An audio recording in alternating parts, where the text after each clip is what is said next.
Good morning, good evening, good afternoon. Hi, my name is Vivian Acquah, and I call myself the Inclusive Workplace Wellness Advocate. And I know my voice maybe sounds a little bit Barry White-ish, but it has been a long, long day. This week and last week, it's the holidays or spring break or the May holidays, as we call it here in the Netherlands. And mommy and daddy have duties as well. So today was my day to do my mommy duties, and therefore I am almost tired, but never too tired to have this conversation on let's humanize the workplace, because the work that I do and also the guest speakers that I bring in, it's all about moving the needle towards better. I've been having interesting conversations lately, and it reminded me of highlighting something that I'm hoping to, not hoping, I want leaders to pay attention to this aspect, because this is very detrimental for what's happening now in the workplace when it comes to diversity, equity, and inclusion. And it has to do with this bingo. So, the performative diversity bingo. For those of you who are not aware of performative diversity, basically it is companies, managers, leaders, people who are talking about diversity or trying to seem that they are doing better, but behind the scenes, it's all talk. So remember last year, Black Friday, not Black Friday. Did I say Black Friday? No, I meant Blackout Tuesday. Remember Blackout Tuesday as a way to support those who support, diversity in general, but also to support the Black people in general in the workplace. And after that, it has been almost a year, and you have to wonder and also hold your company accountable, saying, what have we done? Besides only talking about we are trying, or besides posting it on social media, what have you done? So I'm going to highlight a few aspects of this bingo. And one of the aspects is a recently conversation that I had about our company is 50% represented by gender diversity, or the company contains 50% of gender diversity, whereas the majority are white women. As you know, there are different genders, different people, and you also have to deal with the intersectionality. So that's why I recently I think I shared this morning somewhere, a post about when we talk about gender diversity, look at the board, look at the pictures. Who are profiting from this, and who are you not seeing there? And who are we not seeing? That means that they are not represented. That means that you don't understand their barriers, but also you don't see the different barriers that different people are dealing. And I think somebody also shared that we need to go beyond gender, right? So there are so many things out there that we need to spend time on, but also another thing, pick your brain. People, leaders, managers, employees. People from the underrepresented group already are dealing with challenges in the workplace, and you are asking them if it's okay for you to pick their brain so that you can better understand that. That's not how it goes. You need to ask permission first, show vulnerability, and if they say no, respect that. Hire a consultant who can have the conversation, or hire a consultant who can hold up the mirror in a loving way. That's another thing. Diversity, equity, and inclusion, it's not free labor, it's hard work. So, inviting somebody in for just having conversations, again, invest in your culture, invest in diversity, equity, and inclusion. And I can go on and on and on. But the main thing that I want to address and I want to leave with, when you are generally serious about investing in diversity, or generally serious about putting diversity where it should be in the DNA of a company, Reserve money so that people can invest in improving that culture. Reserve money so that you can hire a chief diversity officer who also needs a team, because just hiring one chief diversity officer won't magically change the culture. They need to do the work, and they need to have a team, or they need to have a committee or advocates, internal advocates, to support them. I just wanted to put it out there. Tonight, also, if you have any questions, go to bit.ly Viva call. It's also mentioned in the comments as well. But tonight, I wanted to highlight something, and I brought in 3 different guest speakers. They are amazing women, and they are now freelancers. Um, how is culture fit blocking your organization from growing, your organization from innovating, your organization from excelling, your organization from becoming the top 3, top 5, top 10, top 25? What are you doing? That's what we are going to talk about. And I'm going to bring up the ladies one by one, and also going to pronounce their, let me see. It's been a while. Well, it's been a while since I've done this. But first up, I'm going to highlight Mariana Peña, who is an instructional designer for purpose-driven online business owners who want to develop their signature program. Next is Audrey Ngomsik. Please correct me, Audrey, if I'm Don't not pronounce the correct. N. Voilà. You can Okay, forget the N. Audrey Ngomsik. Exactly. Okay, Audrey Ngomsik from Trianon Scientific Communication, a consulting firm that helps small, medium companies incorporating corporate social responsibility in their growth strategy. And Gulce Onganer, she is an entree architect and social entrepreneur devoted to creating positive change inside the profession of architecture. Welcome, ladies. I'm going to Hello. start with the first question with Audrey. Why do we need to humanize the workplace, according to you? Okay. So for me, Mm-hmm. humanizing the workplace, that means embracing the diverse ways people can use or will use to solve a problem. Okay. Mm-hmm. And by doing that, you create a stronger entity. Okay. And that is the essence of my work, my day-to-day work. So the thing is that organization usually they worry that different personalities, different perspectives and ways of approaching things will create conflict. But what they Yeah. forget is that the friction is this friction that will allow the group to be more than the sum of its parts. Yeah. It's because they don't agree. That's because they will challenge each other that the result is going to be great. Yeah. So just let me give you an example. Okay, I'm a scientist, right? So I'm going to ask all of you to think like a head of a research group. Mm-hmm. Okay, if you're head of a research group, you want to have super results, win the next Nobel Prize, right? If you have scientists that are all from the same school, the same background, the same area of expertise, this is not going to work. Yeah. Okay? So for example, you see the big scientists like Stephen Hawking, Alan Turing, Rachel Carson, Augusta Bell. They were the exact example. They were the difference that makes that it made tremendous progress in science since then. So you're all going to experience it. So you're the head of research group, and in your group there is a biologist, a chemist, and a physicist. Okay? So imagine that. And you give them a glass of water. Mm. Okay?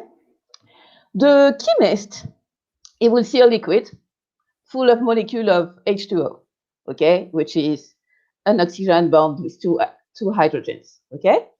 The physicist, he will see something that is the water like a liquid. That means that the temperature of the room, even if it's cold, it's not under zero because Mm-hmm. it's not ice yet.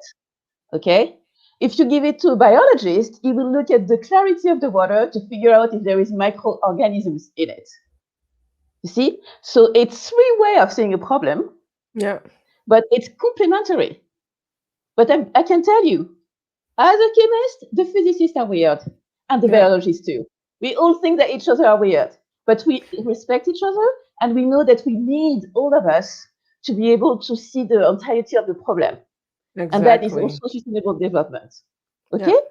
So I will just finish with a joke because everybody is going to know it. So I hope you will laugh. So let's say a biologist, a physicist, and a chemist go to the beach for the first time. Mm-hmm. Okay?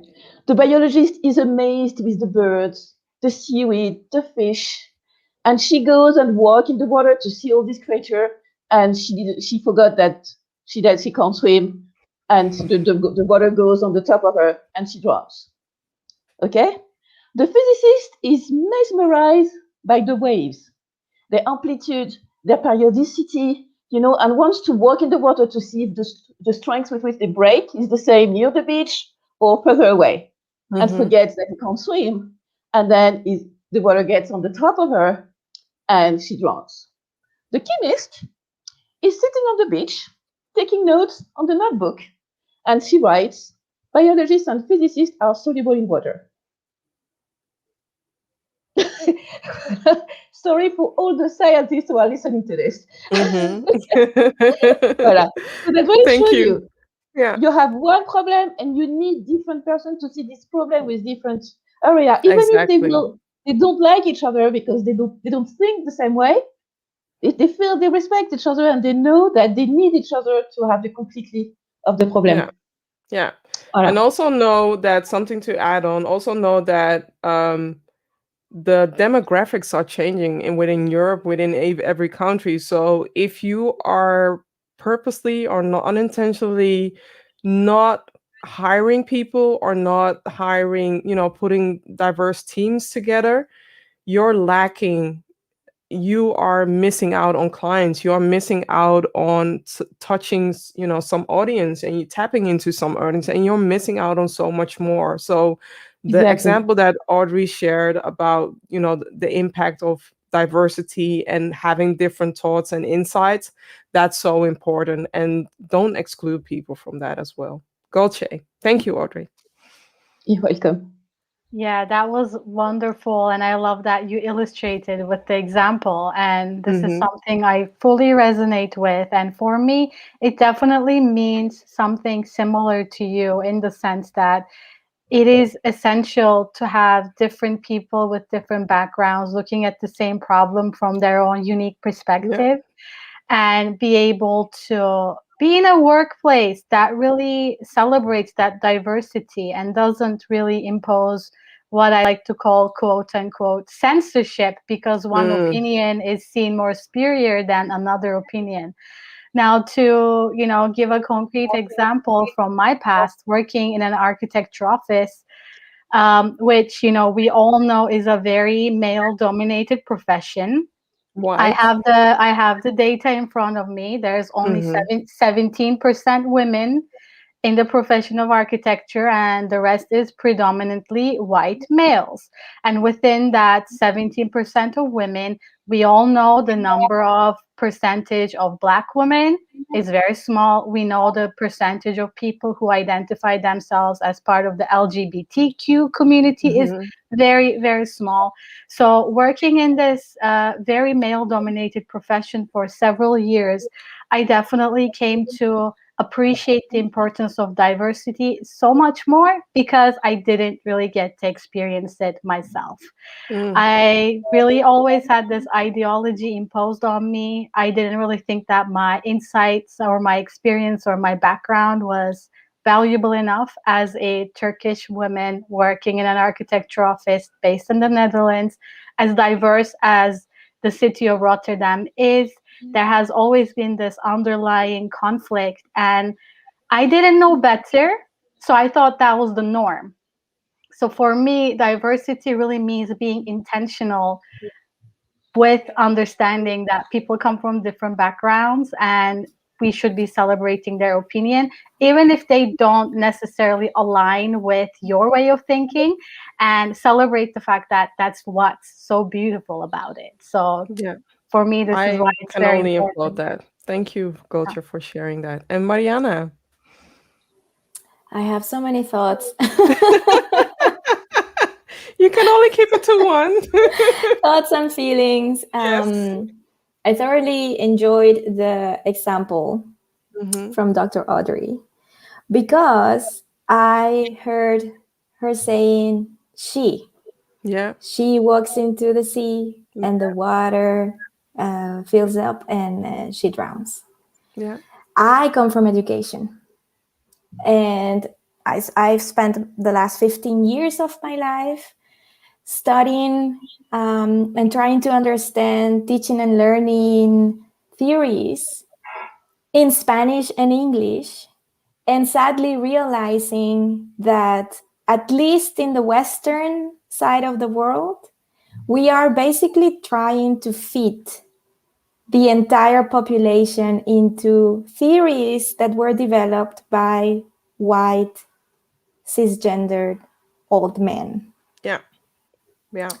And that means, because that's the thought leadership that we are following, that means that the systems and the institutions are being created following that input.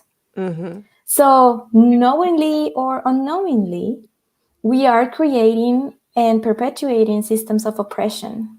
Yeah. Now, when you come from a country like I do, Mexico, where everybody looks like me, and we try to impose a system that is created for people that don't look like me, then we have a disconnection.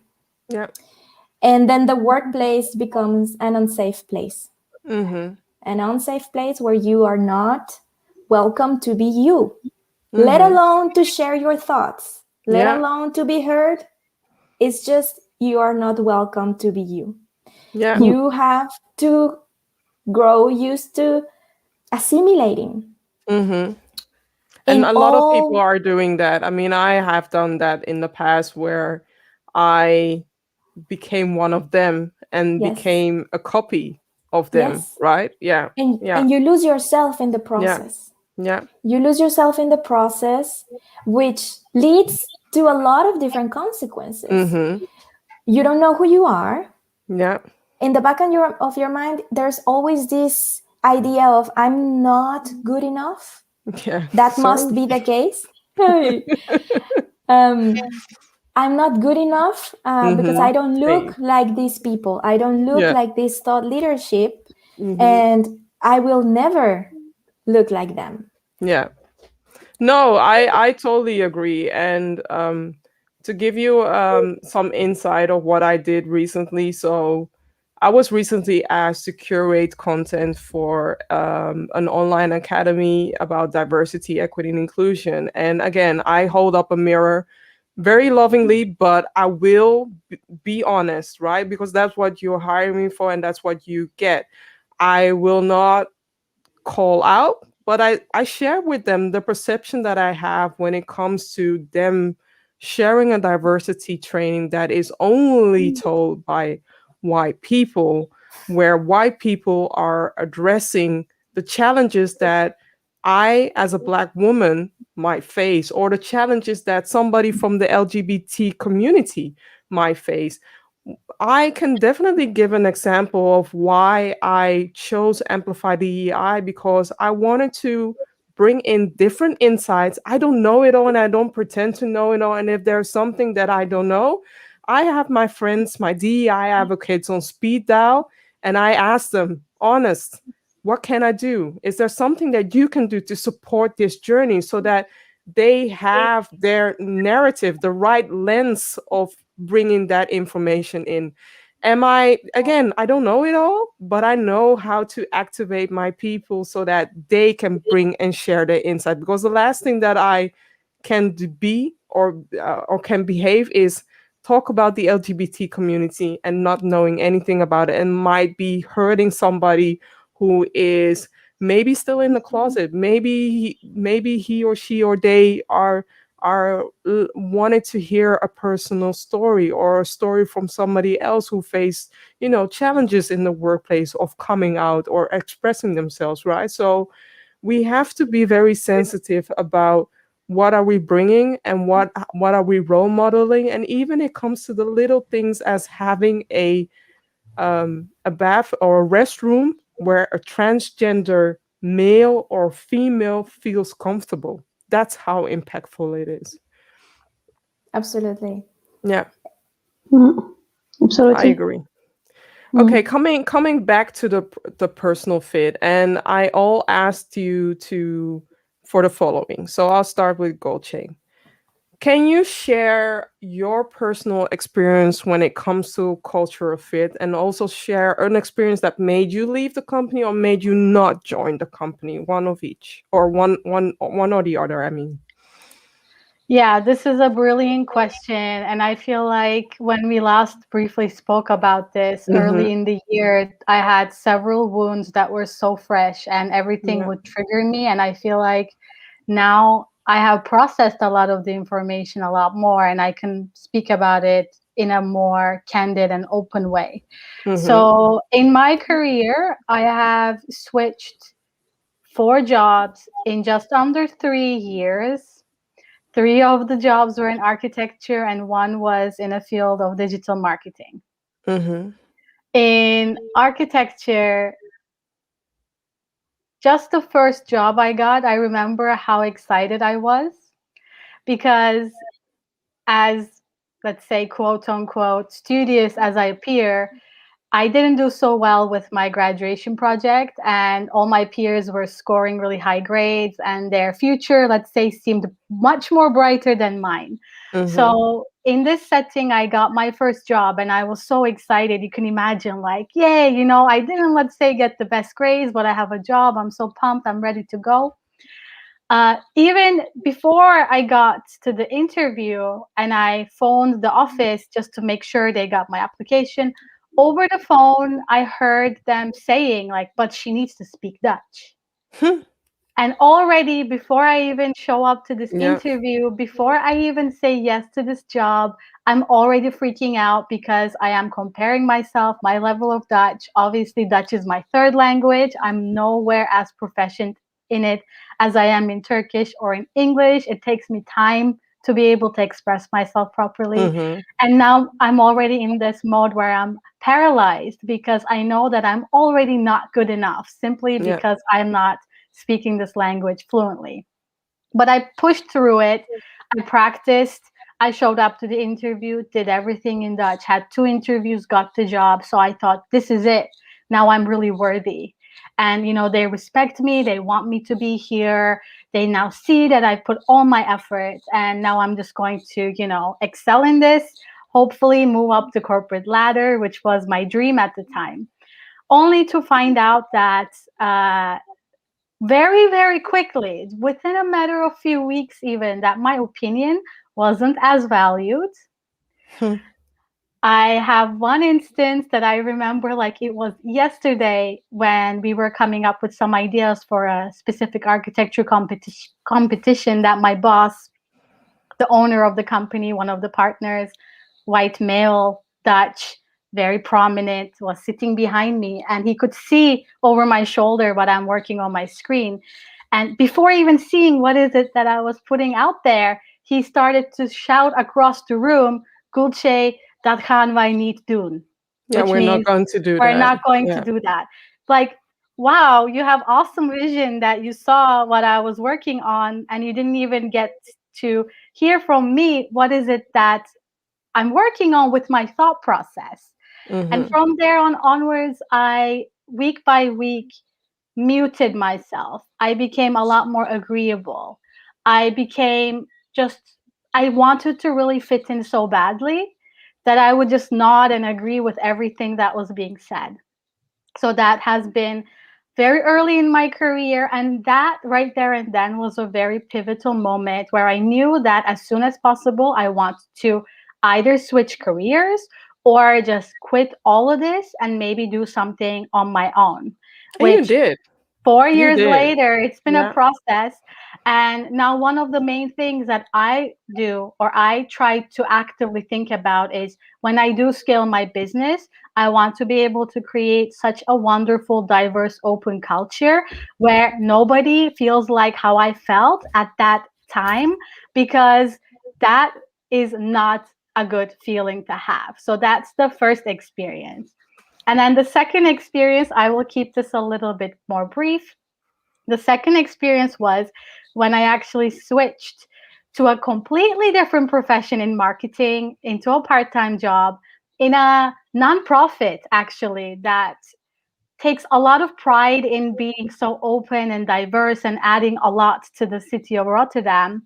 And when everything around Black Lives Matter happened, because this organization is connected to series of organizations that are actually based in the United States predominantly, there were discussions around these topics.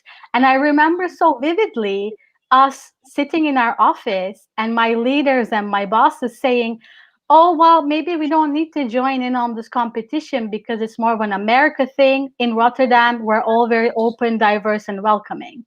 I sat there, I listened, and I couldn't say anything because I was just terrified of losing my job, because I was just put in that position where I didn't really feel like I had a voice. And the ironic thing was, this was no longer the profession of architecture. This was a completely different profession, completely different field, but yet similar problems were appearing and similar problems were not being addressed.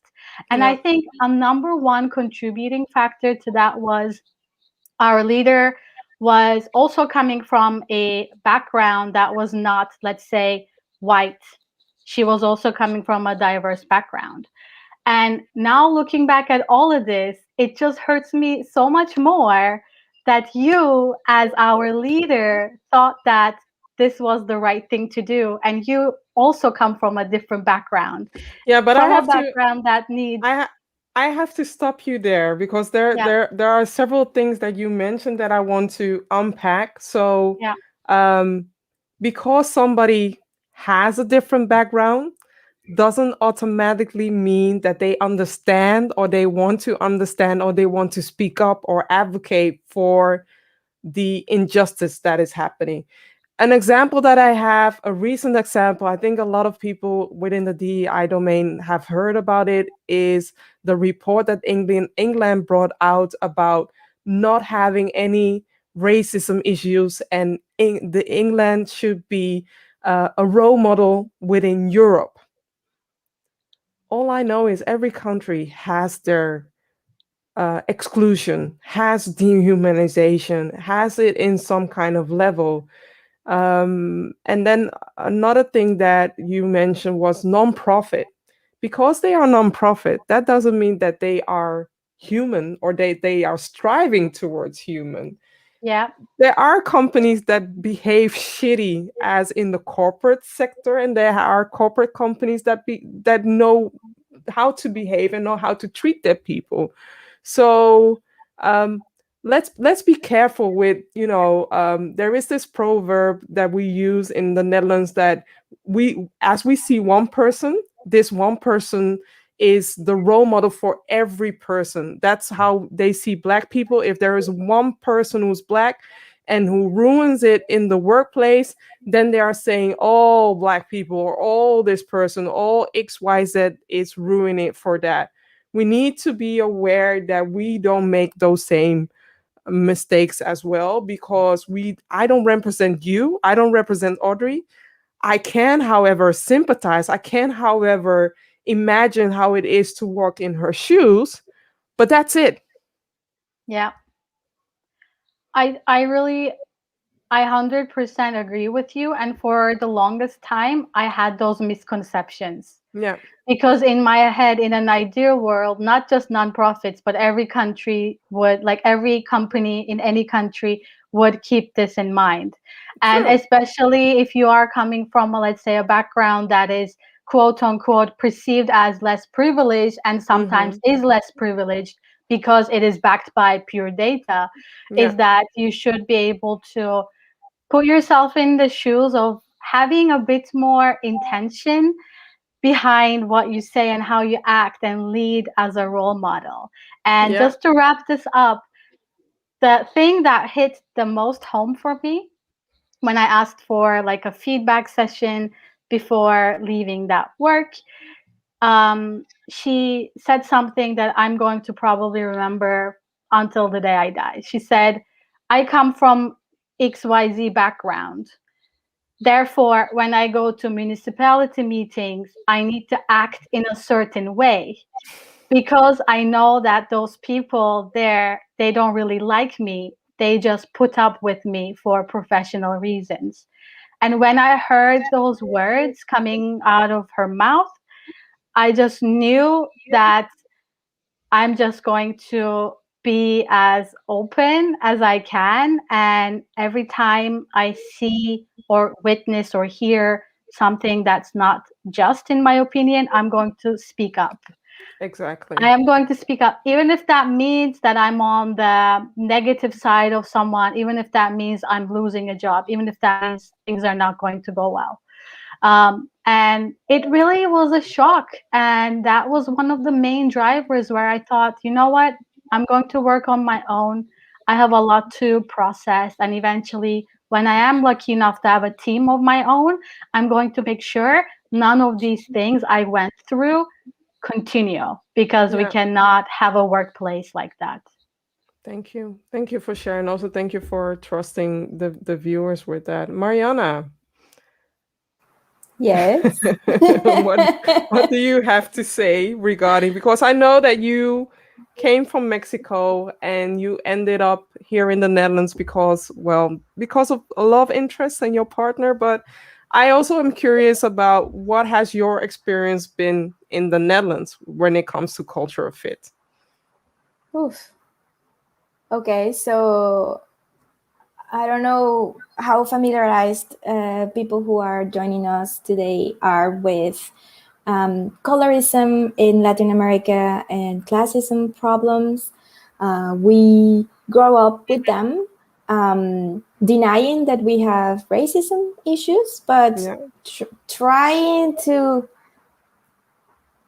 have a conversation around colorism. That being said, even though I was denied from jobs or new opportunities in the workplace in Mexico because of my skin color, because my curriculum was amazing, but I didn't look how they wanted the person to look like in that position. Nothing prepared me for my first experience with racism. I was not prepared. And again, these are things that you can read about, but unless you experience it, you don't understand that. And something that you mentioned in the beginning of this session was to go beyond gender and to go beyond race, because our intersections are way more complicated than that. When I think about myself in the workplace, the baggage that I carry with me, it's a lot to handle. And I am aware of that. But like I said, when I tried to join the workforce here in the Netherlands, thinking that it would be very doable. Why not? I was a high-end paid, working for one of the top universities in Mexico, educator. I was leading teams, training new teachers. I was creating curriculum, winning awards, had 2 master's degrees. I was like, of course they're going to hire me, talking from my own privilege, right? So I thought, I'm going to focus on curriculum development. I will send out my application form for a lot of positions that I found for learning and development departments within companies. And all of them got rejected. All of them. I was discouraged. Took me 6 months, because applying for a job is a full-time job on its own. You have to tailor each letter and everything. And my husband thought, maybe you are not doing it right, because I cannot believe that they are not hiring you. So of course I started to internalize, it's on me, which is adding another layer to the problem, right? So I thought, because I started to read on racism and how hiring processes have been tainted with unconscious bias, and how even the programs that they use to run and screen the applications are also developed by white people, so are also inherently racist. So I thought, let's run a little experiment here. I was applying for jobs with my full name in Spanish, which is Mariana Peña Vargas, right? So I thought, let's see if this works. Same letter, same curriculum, but I switched up my last name to my husband's last name, which, by the way, is the most common last name in the Netherlands. And lo and behold, the Dutch version got hired, and the Dutch version got replies. Yeah. Because my curriculum was a perfect fit for the positions. If anything, I was overqualified. But that's a different discussion. So I started getting calls. And when they heard me, immediately was like, oh, but I thought you were Dutch because the last name. Yeah. So I was completely heartbroken. And this was not one instance, this was several instances. So then I thought, again, let's run a different experiment. I'm an educator. One of my master's degrees is teaching Spanish as a second language and language acquisition. Let's see if I can manage to at least get a job as a Spanish teacher here. So I applied with my Dutch last name. This time, that one didn't get a reply. But I applied with my Spanish name, and that immediately got picked up. Because the more exotic you look, the better. Because you fit the part. You fit the part to be a Spanish teacher. We might have an issue with the fact that you don't come from Spain and you come from Mexico. So in the interviews, the Dutch owners of these schools would ask me questions like, but are you really disqualified? Did you really work in this university? Do you really have this many years of experience? And I sat there over and over again thinking to myself, this would not happen to a Dutch person. No. These questions would never be a part of this conversation if I were Dutch. You are dealing with the bias surrounding intersectionality. That is you as a woman and highly educated woman. The part that you come from, let's say, come from a continent where they assume there is no higher education. They assume so many levels. And people, if you don't know Mariana is she is a savage teacher, and I've been working with her. It's a pleasure to work with her. If you know how she can tweak the things that you share with her and tweak it into a program and tweak it into a framework, you'll be amazed as in why companies let this woman go. By just sharing who you are, what you do, and what makes you tick, she knows how to create a framework around that. And it's a loss. It's definitely a loss. But having this conversation, I hope that those who are in hiring positions understand that you are letting somebody leave your company, and also know that when this person leaves your company or has a negative connotation with your company, you are damaging the company brand for not only for now, but for future references as well. So thank you, Mariana. Audrey. Yeah, I'm shocked because we have all similar experience. So I'm French, okay? So actually it should be easier because I'm French. I mean, I'm from Europe, the main continent.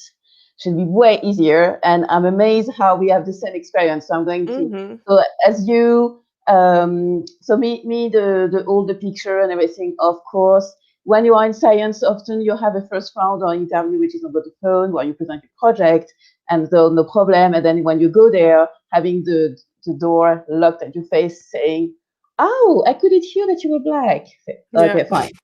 So my PhD supervisor at the time told me, put a picture on your CV, because then all the asshole will call you. You know, it's less painful. And she was right.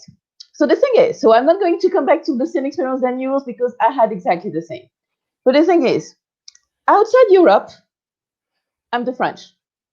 And I'm hired because, so as a scientist, the luck that you have is that you know something that nobody else knows when you have a PhD.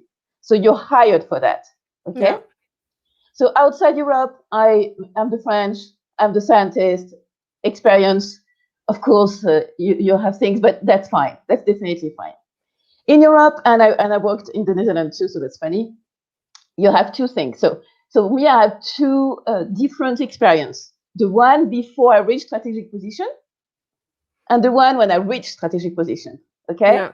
So let's start with the first one. The first one, I was the person that people recall too much. Okay. So I thank my parents to have made me not being very self-aware about Black and racism and everything. They have been amazing about that, because I actually realized what racism was when I was an adult. Okay. And then afterwards, I had souvenirs before, and I talked to my parents. I realized that was way before, but I actually realized it when I was an adult. So as a researcher, as a person not in strategic position, okay, I was the person that recalled too much. And usually that was my value proposition. So hire, they see it at the interview and they like it. Okay. Hire, they don't like it and they don't hire me. Okay. So usually they will say, yes, she's too loud, too honest, too energetic. She asks too many questions. She's too vibrant. She's too smart, too intense. You're too human. But at the same time, she's really reliable. She understands people like working with her. So she's going to make us work, have disruptive innovation and go forward. And people will take me because of that. And then they realize that I completely fit in the culture. I'm just making people move. Okay. Yeah. And so this value proposition was really fantastic when I was not a strategic position. And I had to thank my PhD supervisor, who actually made me own it. She made me own it, because I was starting like you to fit in, be lower down, because I had my first experience of racism a couple of years before. And so I realized that you have to fit in. And she's the one who made me own it. And I will always thank her for that. Okay. Then you reach strategic position, okay? And then the problem starts for me. It really starts for me. So usually they will tell you, we want people who think in the box and outside the box. That's still okay. But without the box, this is not okay at all. But when you work in innovation, that's a problem. Okay? So if you're able to do the three of them, they don't like it. In fact, depending at certain level, and depending on, so the level depends on the organization, they will tell you, at executive level, we want peers, meaning people we feel comfortable with, people that look like us. Okay? So when I'm with you, you're challenging, and when I ask, why are you doing that like this? And they answer, because we always did it like this. And I'm like, really? They don't like it. So at executive level, they want peers. So that means that at the beginning, I started to tune down myself. Okay. And then I'm like, no. I mean, and especially in my line of business, it's change. So there's no way and so I left, and I decided to co-create my company. Okay. And the thing is, I'm a little bit like you, Gulce says, that means that I want to, when I'm going to scale it up, is to have a company where the leaders, okay, will inspire people to dream more, to be more, and to become more. There's not to be because the thing is that when you're a good leader, you hire someone who does things that you don't know how to do, to make your team complete, and not someone who is like you. And so that is something that is, people need to be taught that. Yeah. Because that's what kills organization. So that's the example I'm going to take. But girls, I had exactly the same than you. I mean, also. I listened to all of you when we were just having a conversation and realized that there's so much more out there, but a lot of organizations don't provide a safe space where people can express. And if they express, they are seen as the whistleblower. And if they are seen as the whistleblower, then most of the times within, let's say, 3 months to 1 year, they are the ones leaving the company quietly or with a lot of bombardly, and you're leaking clients, you're leaking talent, and it affects so many other people around them. I mean, look at what happened to Tipnet Brew last year with this whole Google thing, with Yeah. this whole bias. And also, Mariana mentioned something about bias. If you haven't seen the Netflix Coded Bias, please watch why we need to be aware of the bias, and also please listen or watch the episode that I did with Michael Groenewoud regarding bias and hiring, or AI and hiring, because some tools, some software are excluding amazing people just based about the color, just based about where they educated, and just based upon where they lived. And you are missing out on so much. Given the time and given, that you all had a lot to share, I want to ask you one question before we go to the final question. To make it short and sweet, Mariana, what can organizations gain from hiring for culture at? Different perspectives, Yeah, depth. yeah, yeah, That's it. yeah. Yeah, I love that. I love that. And also Audrey mentioned in the beginning what it means to have the power of different perspectives. So if you missed that, please watch the replay or please listen to that aspect, because the example that you shared in the beginning, Audrey, was amazing for people to understand that we need the different perspectives so that we can see an apple from different places. You can eat an apple, you can juice an apple, can put an apple in a smoothie, and that will, burst different taste buds and give different highlights to an apple. You can even bake it in a pie. So there, I said it. I mentioned pie. Check. Gulce, what can organizations gain from hiring for culture at? Yeah, I think I definitely agree with Mariana. Different perspective, valuable insights, and just different way of seeing the world. And by, exposing yourself to different culture and being open-minded about it, you can hopefully also get a little bit interrogative. Yeah. Ask yourself, like, oh wow, I learned this new thing about this culture. How, like, what do I think about it? And I didn't know that before. Now that I know, how am I going to act differently, or how is this going to inspire me and add a different element to my personality, and hopefully, allow me to be a better person. And I definitely do think that when organizations are hiring for diversity, that they should genuinely have that be part of their work culture, and not just do it like you mentioned in the beginning, just to tick off some sort of bingo. It's not a game. If anything, if we think Yeah. this is a game, we're all playing to lose. Yeah. It's not a game. So I definitely think that there should be the perspectives that are being appreciated, and that this diversity becomes an inherent part of the work culture, because that's the only time it's going to work. Otherwise, it's just going to fall short.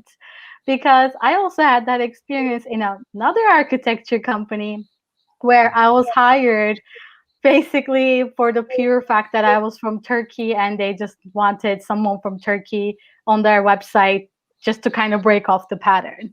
But if this is how They we're wanted to approaching change it, the optics. They wanted to change the optics, and people can look yeah, behind the optics. So just to give you a tip, if you are using stock photos to fill in your company, or if you are using stock photos or photos that contain people that don't work there anymore, and they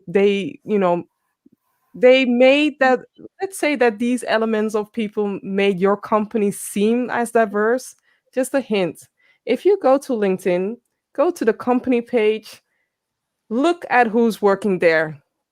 Look at the people who are working there. Look at the people who are your future people, right? That you're working with. That will give you a better insight into how diverse a company is. Just as a tip. Yeah. Audrey. For me, I will talk about innovation. Okay. So the thing is that there's science. There is a social science study showing it. So if you want to know which one, I will give it the reference later. If you have an homogeneous group, they are super performant for low difficulty tasks. Okay, because they talk the same, they think the same, they think the answer to it solved very quickly. Now, if you talk about high difficult tasks, with uncertainty, complexity, high demand of processing, which is by essence innovation. Yeah. The team that are diverse, okay, diverse background, etc., always consistently perform better. And the best example is look at the company who performed the best last year during COVID-19. And you look at their C-level. They all company with different backgrounds. So that is super important. So but even if in love opposite attract, it seems that at work opposite distract, which is really bad. Okay, that's a good one. That's a good one. I also want to this is a different perspective that I want to bring in when it comes to culture ad. If what you have been doing, working in creating a homogeneous culture, creating homogeneous teams, and once in a while you tend to hire a person that is different from the norm, how long are they staying? What are they doing? Look at your pipeline, look at the leakage, because that's where you're losing money. It takes a while for that person to come accustomed to a culture, to the work way, and to create, to innovate, right? Sometimes it takes 6 months to a year, and sometimes 2 years. If a person leaves within 2 years, you already wasted money, you already lost your time. And I know a lot of companies are putting so much money into hiring, into onboarding, into bringing people in, but how to make them stay, or not make them stay, how to show them love. So where is the love factor after the 90 days? Where is the love after 1 year? Where is the love after that 1.5 year? Invest in that as well. It's about nurturing, not wheeling your fish in, also nurturing your fish, your people. The sense of belonging. That's so beautiful. I really hope that enough people heard this and they will continue to hear this, and hopefully it will eventually hit home. It has to hit home, because if it doesn't hit home, I can predict that within 10 years, there will definitely be a dynamic shift. And you already notice that shift in millennials. They are being labeled as being tired, or being labeled as they have high demands. No, they know what the power of diversity, equity, inclusion is. And that's why they are seeking for companies that are really walking the talk, instead of just pasting it on their website, assuming that you can fool people. If you want to fool people, please use the performative diversity bingo. That's how you can fool people. But if you want to, showcase real authentic diversity, then go beyond the spectrum and walk the talk. And of course, if you need support, there are so many DEI advocates out there, so many DEI consultants here who can support you in your journey. We are not saying you have to walk this journey alone, as long as you're taking a journey to move forwards. That's it. So yes, Michael is saying, "What have you done for me lately?" Right? That song. I don't know who. Janet Jackson. Exactly.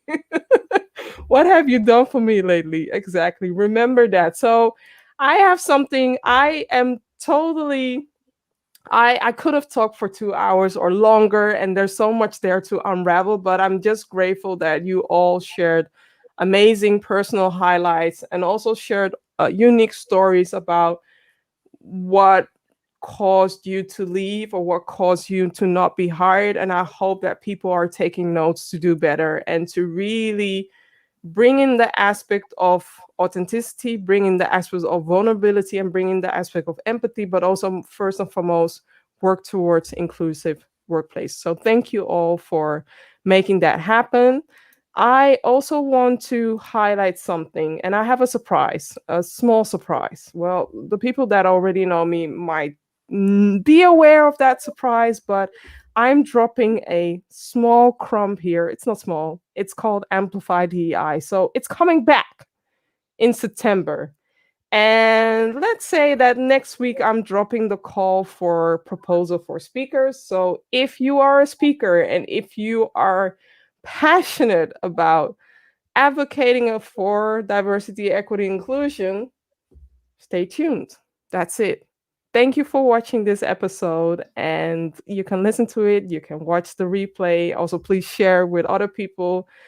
I am always grateful for the people that listen and watch it. And first and foremost, always grateful for the amazing guest speakers that share their insights to move the needle and to humanize the workplace. So thank you all for watching, and until the next time. Bye, everybody.